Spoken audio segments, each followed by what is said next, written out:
I don't know the ins and outs. I don't know the ins and outs of of that world, right?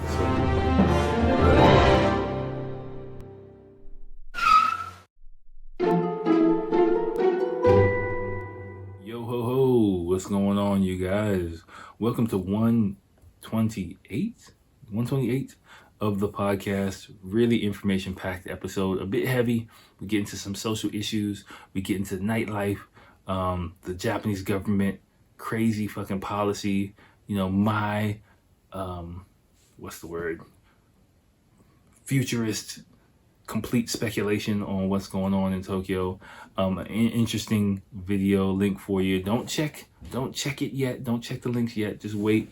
Some historical, just a lot of real information I think you're going to really like, especially if you want to get in depth into Japanese society. So, but before you do that, again, please like this video, like this audio. If you can, leave a comment, share it, whatever. Let's get the word out. Let's blow this motherfucker up.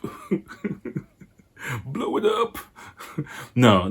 But again, a heart, a comment, whatever you can do, whatever platform you're watching is on, is much appreciated. The people who do like, the people who do consistently comment, I really appreciate that. Please continue to do that. Again, like, trust me, I know, I don't get emails, I don't get comments that much. So when it comes in, it's like, oh, thank you, they're still there. So please, take the time out.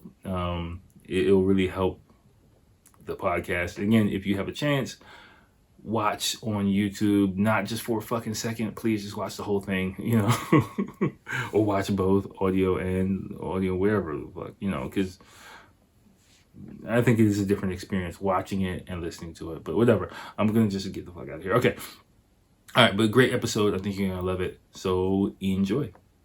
Yo, everyone, what's going on? Welcome to episode 128 of the podcast. Hope you guys are doing all right. I'm doing pretty well on this rainy Friday night party, podcast party. I got a big thing of something new for you guys. If you've never seen this before, if you're watching on YouTube, this is a bottle of Heartland beer, which is a local, all right, beer here in Japan. It tastes like fucking, I don't know, like a domestic American beer to me. I can't put my finger on it exactly. It's kind of hoppy. I can't put my finger on what it is, but it's good. Not that expensive. I think this, I don't even know how big this shit is, but it's a pretty big bottle of it. I got for like about 350 yen or something like that, like 3,050 cents equivalent, around there. I got something a little bit better in the fridge, but I start off with this one, depending on how long I'm gonna record for. But yeah, I got a great episode for it lined up for you guys. I'm really excited to talk about some of these topics, a few comical things as well. So let's just get into it, because I gotta work tomorrow. It's kind of getting late in the night, so I had today off. But interesting times here in Tokyo. Interesting times. So right now, as what day is fucking today? Today is the 17th. So as of today, things are getting kind of interesting here in Japan. Oh, by the way, my back's totally fine. If you listen to the previous episode, you can tell I'm kind of active. I'm feeling, all right. I'm bouncing around on my sofa.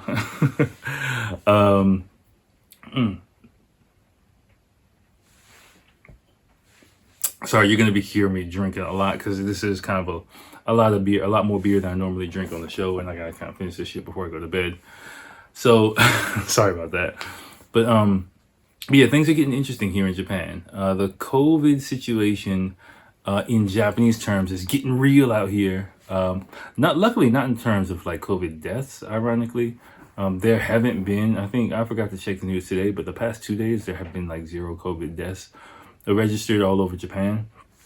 I was thinking about it. I'm not sure if that's just because of testing. I don't know, like what the standards are for how a death is registered here from COVID. But from what I hear, the standards are a bit looser, without sounding conspiratorial, a bit looser in the States than they are here in Japan. Meaning, I'm guessing some shit would need to be confirmed, autopsy and all that jazz done in Japan. So I don't know, but the number of infections is on the rise, especially here in the Tokyo area. We are for the past several days, we've been way above, or not, let me not say way, significantly above the number of infections we had, which led to the declaration of state of emergency in April, which saw me in the fucking house for a while. But well, I got a lot to talk about from this one. But the interesting thing that's happening is, I'm sure you've seen, if you're in the States, which a significant number of you are, or if you're watching what's going on in America right now, America is going through that thing where, there's California, southern states in America are really seeing a resurgence of the virus, but there's really the hesitancy to lock down the country again. The same thing's going on here in Japan, right? We're well past the numbers we were at in April, but and well past. We're not even in the thousands of confirmed daily infections. We're in the hundreds. So in the Tokyo, let's just say in Tokyo, because that's the big tomato. So I think when we hit over like 100 or 200 is when we hit over 200 in April is when the state of emergency was declared. We were over 200 for like 200 infections for like 5 days. We almost to 300 now. And daily, and that might sound like a small amount, but if you understand, like, the amount of testing is a lot smaller here than it is in the West. So as the testing numbers increase, the number of confirmed cases is increasing. But again, luckily the number of deaths is not increasing, which I'm really, really happy about. So the government's just like freaking the fuck out, but the difference now is in the spring. And this is, again, my perspective on this, from right now, this point, this is going to be my perspective, my investigative journalism. I can't even say that with a straight face. As I drink my beer, right? Coming to you live. Nah. Testing. Okay. I thought my microphone was off for a second. I was about to be like, oh shit. Okay. Anyway, so yeah, this is my speculation. So, not only speculation, but what I perceive is happening is in springtime, I've said before, the Olympics were still in the picture, right? Japan, you've heard me, if you've been a long time listener, you've heard my theories on this, that in the springtime, the Olympics were still very much in play. The Japanese government was trying their best to show that they were serious about what was going on. So they were, like, fuck it, we're putting the hammer down, we're locking shit down, when they were kind of lagging behind. And remember, if you remember, I was talking about that pendulum kind of swinging, right? Now it's just swinging everywhere. So, then this situation right now, in July, mid-July, we're in a totally different situation, because now the economy comes into play. Japan, the Japanese government, they kind of threw their best shot. They tried to hit, COVID with a boom, nice little right cross, and just took that shit. It was like, okay, what you got? That's it. So now that we're kind of back to square one, if you will. But the difference is that the government is really focusing on the economics of the situation, because we got a lot of businesses, a lot of industries that are really on the verge of going bankrupt. I was just watching the news today. It's like, it's getting real out here, right? And pardon me for drinking my beer. But, if you're a long-time listener, I'm sure you're probably encouraging me to chug more, because, the more I drink, the more I talk. Generally speaking, I'm trying to get to bed kind of early tonight because I got to work tomorrow. But generally, the more I drink, the more I talk, and the longer the episode is, and then we get hilarity. So, so just bear with me, as I fucking chug this Heartland. All right. So now that we're in fucking July, we've got we've got like what? Of course, the restaurant industry, the hotel travel industry, the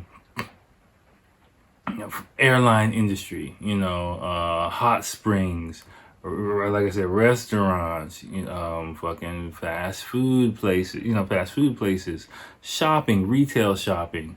You can just name it. I'm sure, in your country it's a similar kind of thing, but especially here in Japan, because especially hotel, hot springs, and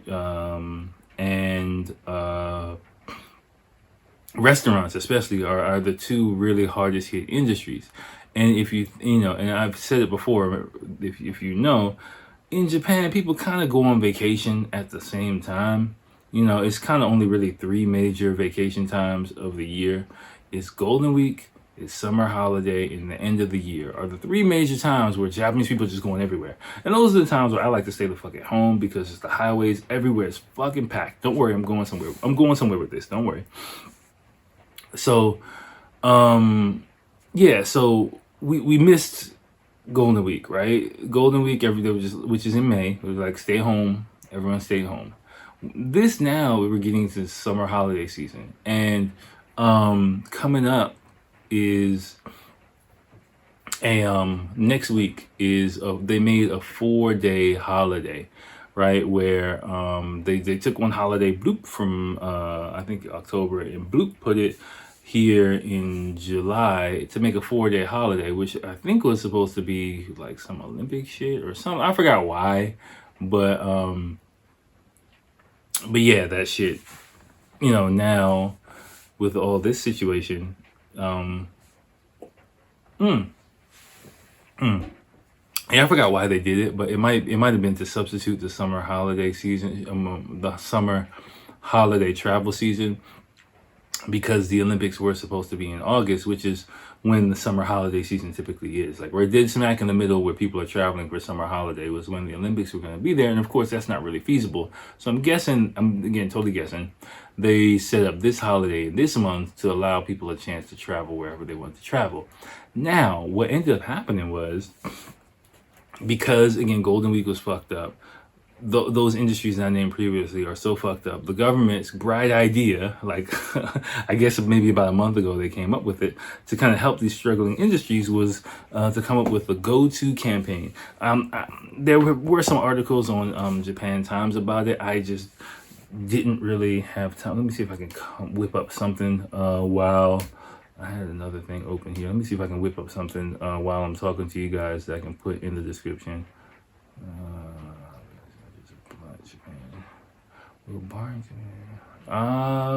Okay. Yeah, I think this is, let me just click this article and see if I can add this to our episode. Bear with me for a second. Yeah, okay. This looks kind of, is this really short? Yeah, no, it's not that short, but it's kind of related. It's really related to what I'm talking about. So I'm just gonna add this to our notes for the episode, you guys. Sorry, I'm doing this on the fly. Boom. But again, it's for your information, for your enlightenment. Okay, there you go. All right, so what's going on now? They came up with this go-to campaign, right? Which means, of course, go somewhere. Just government subsidies for a lot of these industries and businesses out, in all over Japan that have been suffering for these months. In my opinion, from what I see, basically are teetering on the verge of bankruptcy, right? If things continue the way they are, I'm giving a large number of bankruptcies to really start hitting in another month or two, pretty much across restaurant industry, hotel travel industry, and somewhere related in that retail industry as well. It's kind of how I see what I see happening. So the go-to campaign is kind of like a Hail Mary.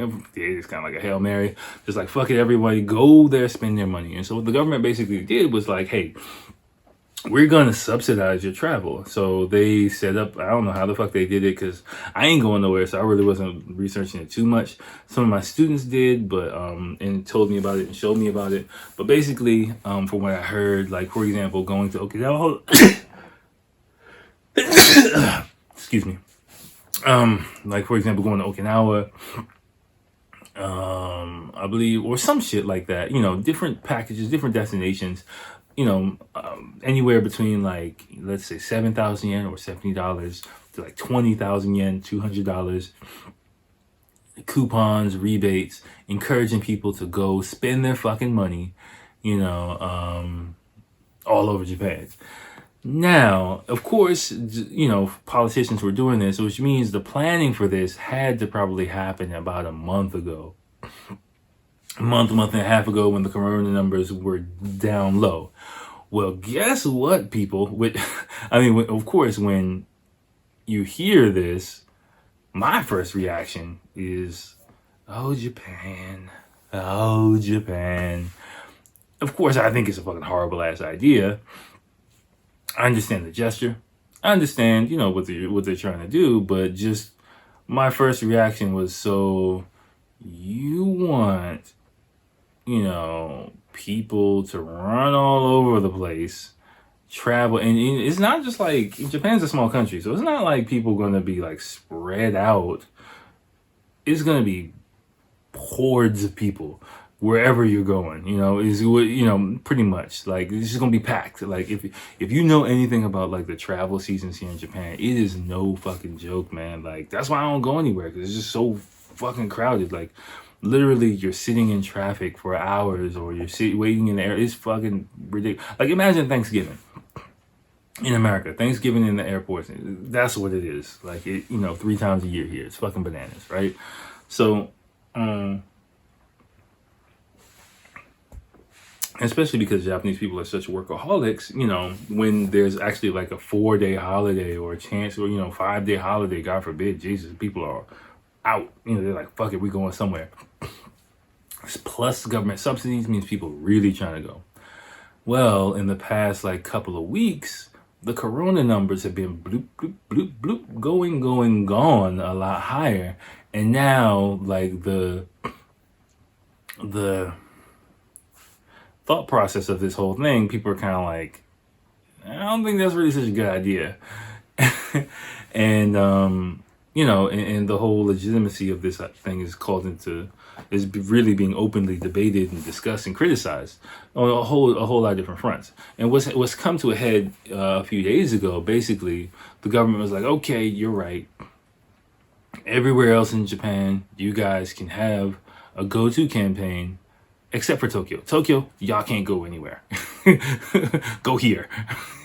Go home. Don't go home. Yeah, it's basically what's going on. So pretty much, you know, Tokyo is being singled out because the numbers are so much higher in Tokyo than anywhere else in Japan. It's like 10 times as many daily, you know, 5 to 10 times as many new cases in Tokyo as there are like in other places, you know, in the second highest major city. And that's just, you know, true. Of course, just based on the number of people in Tokyo and things like that, it's just the population density here is quite understandable. Now, excuse me, sorry, I'm a fucking mess tonight. Now, for me, it's like, you know, that's like an understandable thing. But and I was having this conversation in the car with my family earlier.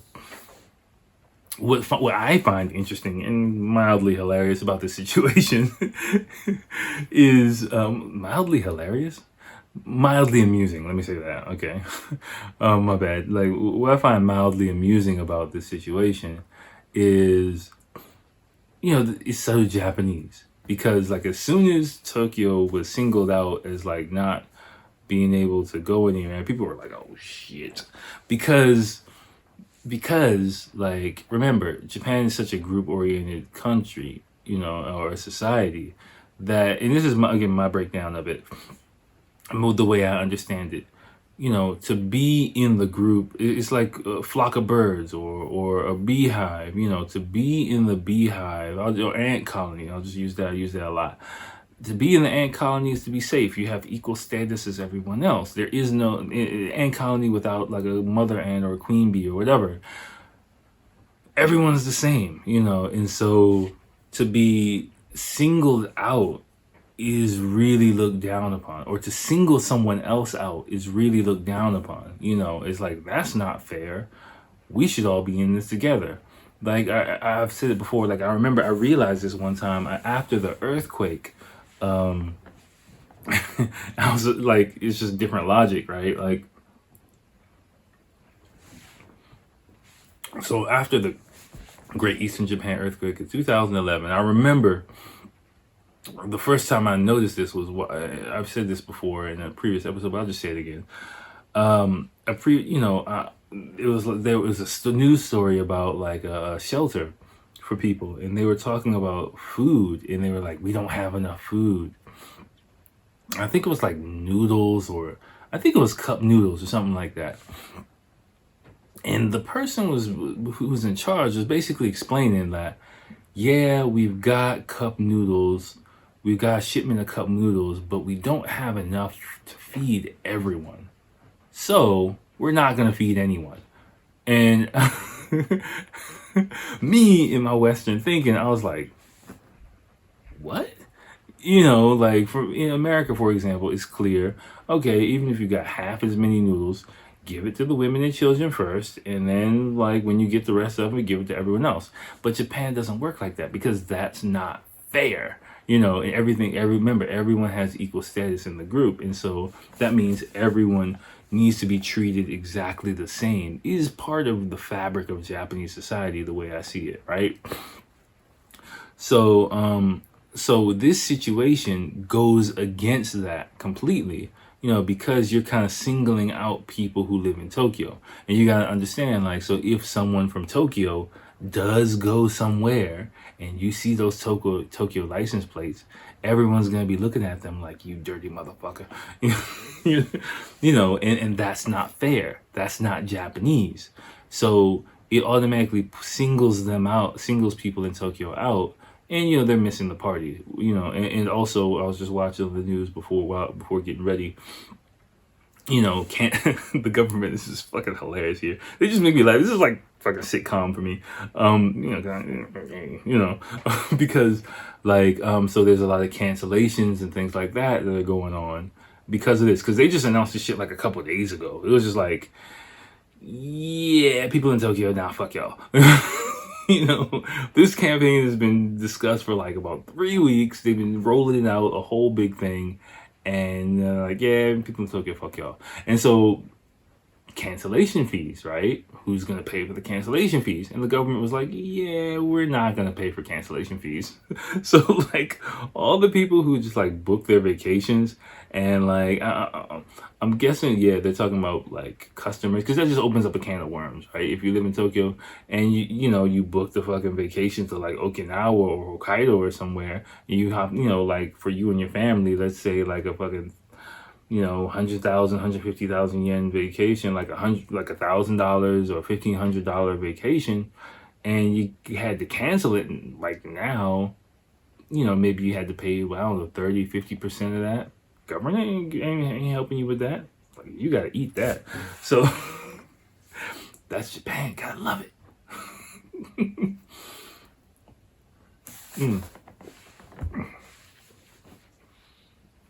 Shit's just crazy.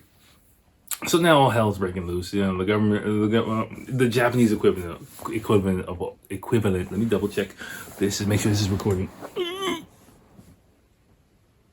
Okay, I see numbers moving. Yay! All right. So the Tokyo governor is criticizing the central government, and everyone's like picking on her, and it's just fucking crazy. And so that's kind of the big thing going on here. Now, that's like the scoop of the day, right? And for me, of course, these are the moments where I just sit back, eat my popcorn and watch Japanese people fucking go at it. Because my logic is like, from the beginning, like, who the fuck came up with this idea? Like, who the fuck thought this was like a good idea? And again, it's that undercompensating, overcompensating. Okay, we need to shut everything down. Great, we shut everything down. Oh shit, everything's like shut down. Fuck, we gotta restart everything right now. Fuck, okay, we gotta get money to these areas. Fuck, okay, let's do this fucking crazy ass campaign. Oh shit, numbers are back up. We gotta shut this shit down. Like, it's just a pendulum that just keeps going back and forth, because people just won't let stuff go. Like, companies are just not gonna be let go. Industries are just not gonna be let go. Personally, I think this campaign, even though it's completely, a clusterfuck right now, is probably going to be the last ditch effort by the government to support businesses. And, because they can say, hey, we tried, they put on a good face. Me personally, even if everything went completely successful, that only really delays the wave of bankruptcies coming by like 2 months, 3 months tops, right? Because you gotta think, like, these businesses, let's just take Kyoto for example, heavy tourist heavy city. Tourist, like the amount of tourists going into Tokyo, like a year ago, and you heard me talking about it, and now like that goes like bus, hotel, restaurant, amenities, kimono try on shit, like, I don't know, shrines, temples, like, services, translation, you can just name it, right? Kyoto went down 99.9%. So, like, what you gonna do? Like, you're dependent upon international travel coming in. That's not coming in for another year and a half. So what you gonna do? Like, maybe, like, I heard one guy talking, like, they went down 80%, their reservations, I think it was like a restaurant or something like that in Kyoto, went down 80%. They're like, yeah, we went to 30%. Excuse me. Oh my gosh, I'm sorry. I feel so bad about burping on here. My apologies for that, really. Yeah, went up to like, I think 30% down or something like that, because of the GoTo campaign. So, they recovered a significant amount, but they're still in the hole. So guess what's going to happen? Like, even, those cancellations are going to kick in. And then when after this, there's not another travel holiday coming up for like, fuck, end of the year? Not really. Fuck, that's it, man. That's it. Like, this is summer is it. So yeah, so I expect, like, in Japan, the Japanese economy to really start turning taking the downturn. Fall to winter is when you're really probably going to start hearing news about that. So that's the thing. Check it out. See, 20 something minutes. You see, just let me drink beer. Let me burp in the microphone. My bad. You'll get some good shit out of me.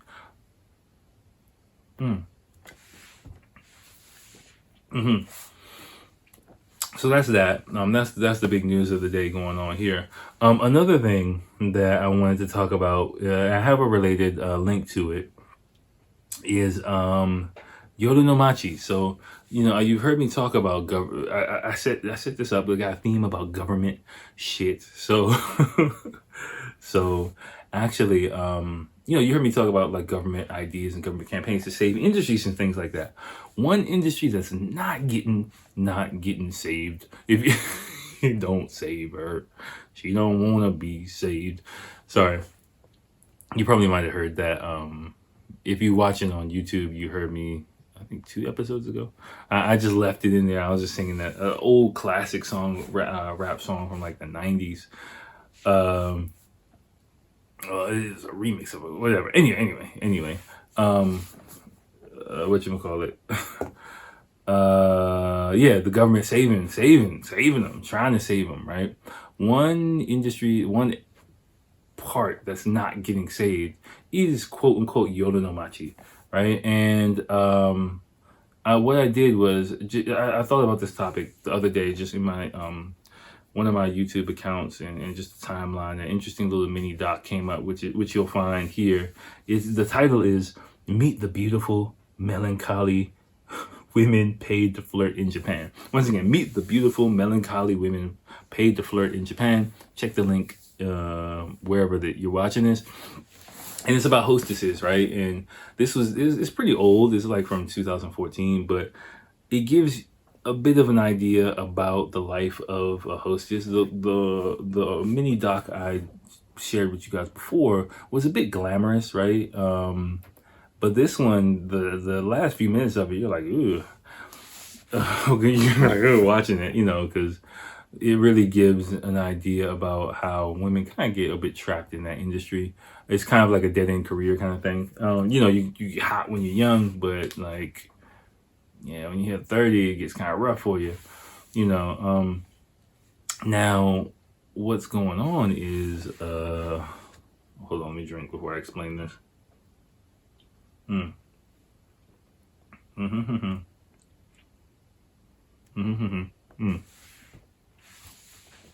Okay. So with the second resurgence of the coronavirus,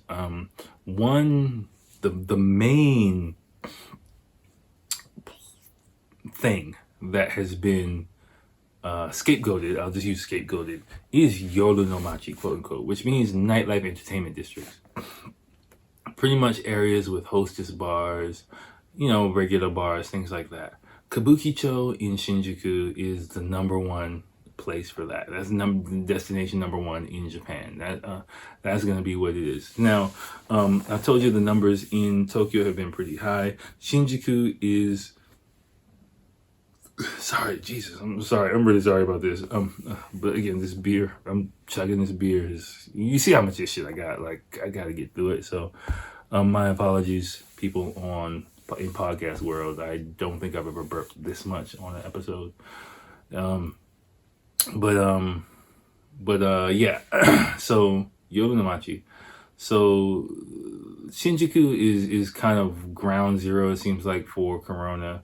And you've heard me talk before about, some of the ways they're trying to really pick back up that hostess nightlife entertainment industry, but it's really not working.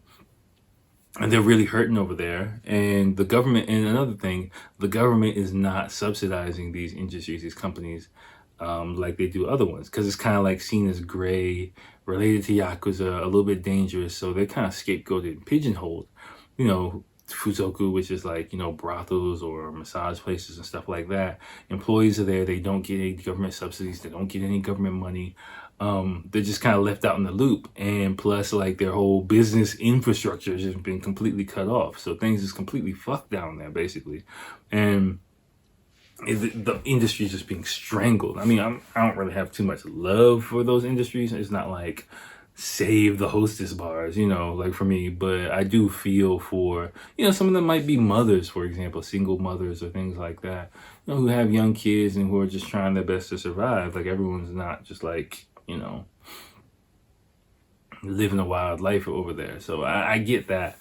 But it does kind of suck that, even though, those are Japanese people, they don't fit into that ant colony beehive kind of image, right? They're not upstanding citizens. So the government, I'm guessing the government doesn't want to be seen as protecting them, giving money to them, providing assistance to them. Like something like, I think like recently, just in an attempt to try and get them to shut down, they were like, the government was like, I think any hosts club that shut down for 10 days would get 500,000 yen, which is like $5,000. Like, they make that in an hour on a good night. Like, even giving a host 500,000 yen for a month might do something, but just a business, that amount of money to shut down for 10 days is like a slap in the face, basically. So recently the government's been trying, like, I think that's the Tokyo government might have offered that. I'm not quite sure, but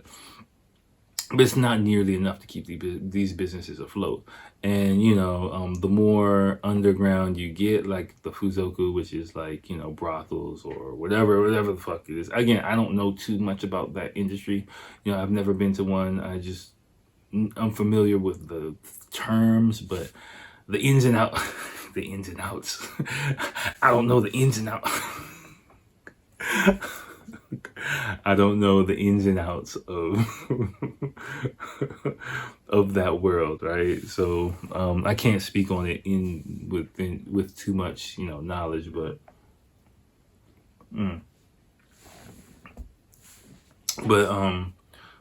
in the video that I shared, you do get kind of some insight as to who the people are in those industries. What the girls, their backstories. There's a few girls, their backstories, or how they kind of fell into that, became a part of that world. I think the three main girls, and each of them had very different stories. But the end is kind of like you said, melancholy, but think about them in a situation where, they don't have any work. They might be fired from their job. They can't get a new job. No customers coming in. No money coming in. No government assistance. My image of a hostess, generally speaking, they might get a good salary, but they also spend a lot of money. So, it kind of comes in, goes out at the same time. So hopefully they have savings, but not all of them do, so they're really in like a pinch, an economic pinch, right now. And just similar to what other industries are, I think that's going to continue, and there are going to be a lot more bankruptcies, especially in those industries in the coming months. Now, here's where I get a little bit conspiratorial, because I was explaining this to my mother-in-law. Again, we have these talks from time to time about shit like this. That personally, and she was giving me her take on it, like, yeah, I can see that happening. Personally, I've been seeing this type of shit for the past couple of years, and I think the corona situation has expedited it, where it's the government's opportunity in larger in again, complete wild speculation by me, seizing the opportunity to clean up, quote unquote, clean up those areas, specifically Shibuya, Shinjuku, Kabukicho. Maybe I was thinking about before, maybe even Ginza, if you think about it, and clear out all of that nightlife related stuff, right? Roppongi as well, especially I've noticed this phenomenon really happening in Roppongi for like the past maybe 4 or 5 years, where nightlife, nightclubs, things like that are really getting pushed out, closed down. The Roppongi, when I used to go there, which again was like the nightlife nightclub place, it was a gap when I just did not go out at all. I was really trying to focus on what I wanted to do in my life. And then I went back there, and it was just all hostess bars, like on the street. And there were none when I went out. They didn't need to advertise. They didn't need to have hostesses on the street trying to get people to go into their clubs, because everywhere was always full. And, a lot of the larger nightclubs were closed down. And I could just feel the area dying, and this was like 3, 4 years ago.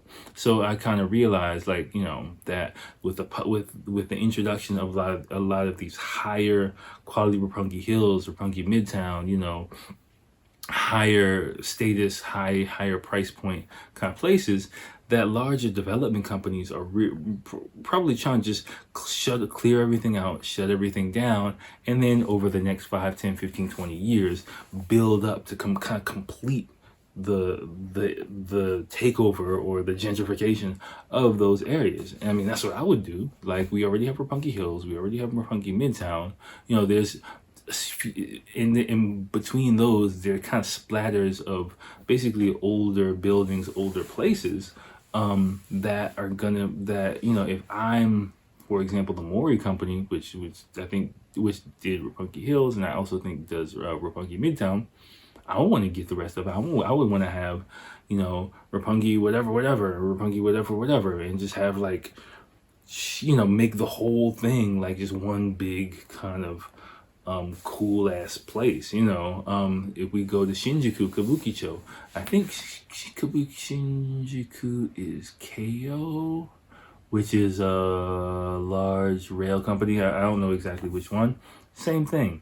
There's been a lot of construction, things like that going on there, pushing into, it's a stark contrast to Kabukicho. And I'm sure the government does not want that, if you had to choose with either or, I'm sure they're going to pick, high status office buildings, clean cut image, things like that, versus like what's seen as a, den for Yakuza and illicit behavior and things like that. So, of course, if they have a chance to clear all that shit out, especially the stance on the government of trying to stamp out organized crime here over the past like couple of decades, I think that goes hand in hand with putting the tight grip on them. So Shibuya, same thing. Shibuya is a really clear cut case of it as well. The amount of construction I saw, new construction, completed construction, and continuing construction in Shibuya I saw last time every time I go there recently is shocking. And it's now the central train station area in Sentergai is really almost mainly completed. Now the periphery of it I see starting to get built out and renovated quite a bit, so same thing, I'm waiting for that to stretch to like the nightlife areas and Dogenzaka and things like that, so that those maybe can come, if you have a big hill, the big hill near Shibuya is just like love hotels and nightclubs. That's like on a hill. If you don't know hills, anything on hills is you heard me say Roppongi Hills earlier, Toronto Hills, any hill you're gonna like, not even the name hill, but a literal hill is traditionally gonna be a lot more expensive here in Japan for a couple of reasons. Especially in the Tokyo area. Let me not say Japan. I'm pretty sure that's like all over Japan, but especially in Tokyo, the main reason is because earthquake and tsunami. So again, traditionally, the land on a hill is much more stable and earthquake resistant than lower lying land, right? So you're gonna shake, the land's gonna shake a lot more in lower lying areas and coastal areas as well.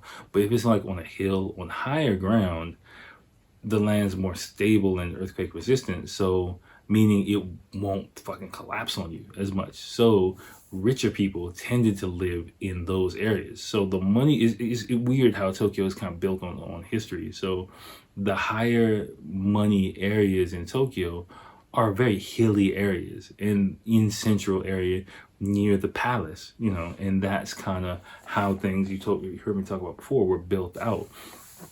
So like Dogenzaka, if you don't know what it is, it's like a big hill near Shibuya Station. It's this huge hill, and which leads to some more higher ground and things like that. That area is really kind of seedy, and so I'm sure like that's a stark contrast to the construction going on near the train station. I'm sure they would love to turn that into fucking high-rise fucking condominiums or office space or something. Probably office space, you don't really want on the top of a hill, so probably high-rise condominiums or apartment buildings or something like that would probably be in the works in the next like 5, 10, 20 years. But to do that, you have to clear out all the old love hotels, all the old nightclubs and stuff like that. Let all that shit die. And then the government in cooperation with larger companies give financing, give subsidies, do all the shit behind the scenes. I'm sure it's already been agreed upon. Handshake, wink, wink, behind over in some fucking posh ass izakaya or something like that. And they're just gonna fucking swoop in, buy it up, snaz it up, and then when all this thing is over, the winners are gonna be the winners and the losers are gonna be the losers. So that's really what I think is gonna be happening over with a lot of these areas, especially related to Youre no Machi, nightlife entertainment. You can't read about it, but I'm definitely gonna be looking out. I'm expecting the landscape of Tokyo after Corona to be after the non-Olympics to be completely different. Like, I'm telling you, like, my son and my grandkids are gonna be living in fucking Akira, the animated movie. There's literally just gonna be 2 fucking Tokyo. I see it, man. It's just gonna be 2 Tokyos. It's gonna be like the shiny Neo Tokyo, like the good shit, and then like the Badlands of the fucking poor people living, like, you know, on the outskirts of the city, who don't really get a chance to come into like the nice ass parts, you know. You see this shit in dystopian, like, you know, anime and movies all the time, but I think really, I can really see that shit forming here in Tokyo, which is why my fucking goal is to be in the good shit. you know, like, I'm not like caring about how fair or unfair it is. Like, I'm just trying to get there, you know, and then we'll deal with the rest when we deal with it. So that's kind of what I see going on. But again, check out that that thing, and I think you'll get a pretty good kick out of it. What else do I have? Oh shit, I got one more. Oh fuck, I got more shit. I got more shit. Rod. Okay. I'm just gonna touch on this really quickly. Great article, Rod. You were right. I read most of it. I kind of had to skim a few parts of it just to find the gist of it. But from what I read, it was a really, really, really interesting article. I really encourage you guys to read. Is Japan ready for transformational change? No, it's not. Maybe you don't have to read the article. The answer is no. but the person, I skipped over. I didn't really get exactly who this person is. But this person seems to be very much the know, sitting in boardroom meetings, you know, and understanding what I was saying. Like, Japan goes kicking and screaming into change, is really change resistant. And, you know, this person really talked about buzzwords like, you know, innovation and things like that. But he said it's just a remix of the same old thing, right? Like, incremental change disguised as something rapid or, you know, or revolutionary is kind of how, you know, Japan does. And remember, I was told by someone that companies like a ship, you know, a large ship, like a tanker. And, you know, you don't just go swerving in a fucking tanker in the sea. You know, the goal is to keep the ship afloat in a lot of these companies. And the larger, more well-established companies, that's really the goal. And, you know, you if you read this, you know, I'll just kind of give my take on it. Like, what this person wrote was fucking great. I just encourage you guys to read it, but just as a little bit of context, you know, for me, insight into it or analysis, like, you can't, like, this person talked about, you know, their shock or frustration about when giving seminars and doing work and hearing people's willingness to, yeah, let's change, let's do things, and when the real concrete work starts, you know, it falls flat. Is a couple of reasons. Like, one, I say a large company is like a tanker. Like, you know, the goal is to keep it afloat, not really set a course and head to new uncharted territory. No one's really doing that. You know, I talked about it with the Carlos Ghosn situation. I got into that quite a bit in depth in the past. But another thing I'd like you to also think, that if you're the person in the company who sets off on a new course, again, you know, we're going this way. In the if you think about it, in the ant colony, you're like, hey everyone, we're moving the ant colony over here. This place is gonna get flooded soon. We gotta move to higher ground. Come on, you guys, let's go. To be the ant that says that is to, you know, you're isolating yourself. You're putting yourself out. This is the other side of group think here, where the nail that sticks out is hammered down. And to say let's go this way, you're sticking yourself out. You're putting yourself out on a limb, and no one's really willing to do that. Especially, you know, if you're in a large company where you have, like I said, you have a family, you have a mortgage. You know, it's still a man's world here. And so if you're sitting in that boardroom, you have a fucking mortgage and you have a fucking family, and your only job is to be the breadwinner of that family. Your job is not to, you know, innovate the company and push the culture of the company forward. Your job is not to sink the fucking ship.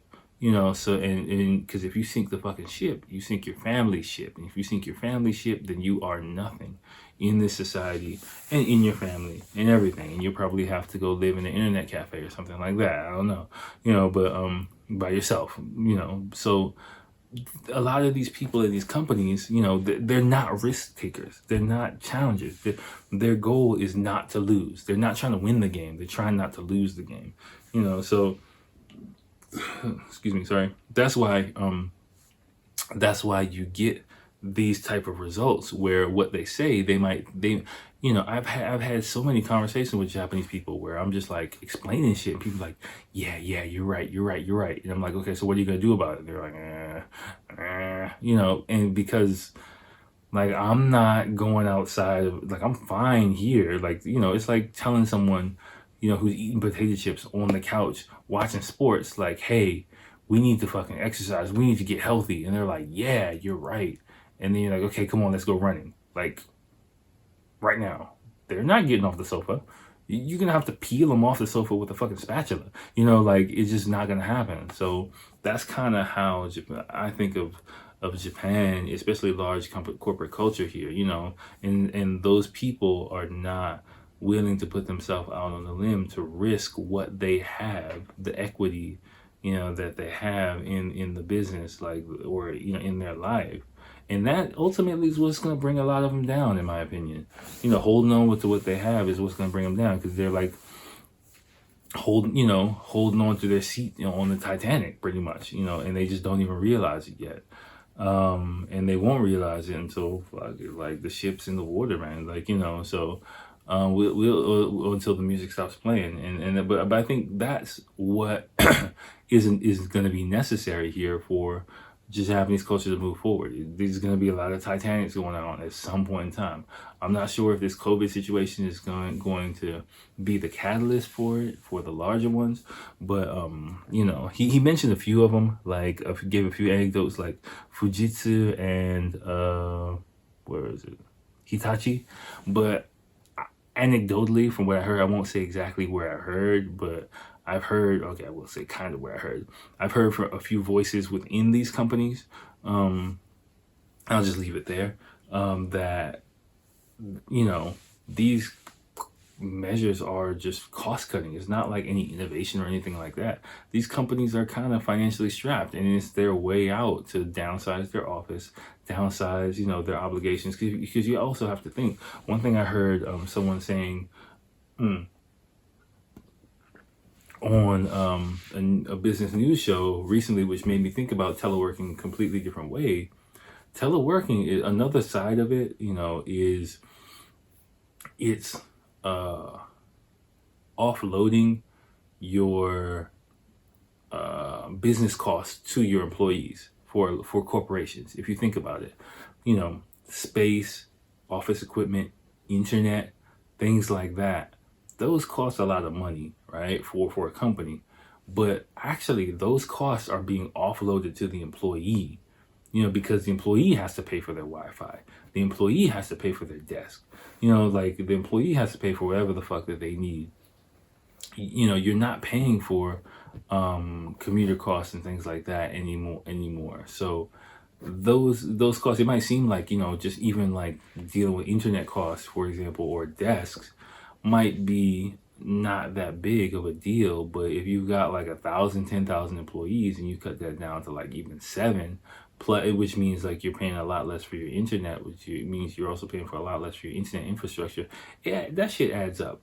You know, it does add up. And so these two companies, for example, like I would even say Fujitsu is a fucking copy company. That'll tell you something right there. You know, I don't think they're not doing the, you know, they're not doing this because they're so forward thinking.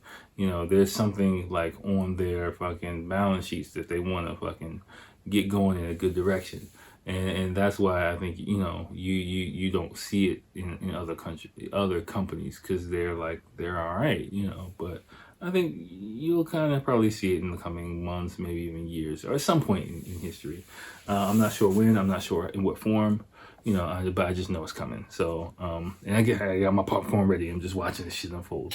All right, so last thing I got for you. I got, you know, this kind of heavy episode, you know, a lot of heavy shit going on. Me burping in the fucking mic all the goddamn time as I drink some more beer.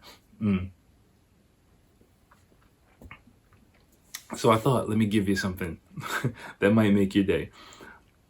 if you look in the fucking links for this episode, there's a link. I was talking with my wife in the car about like she was doing something for a driver's license, and I was talking with her about it, and I remembered back to like the driving safety class that I had to take here in Japan. Fucking crazy ass like driving safety videos.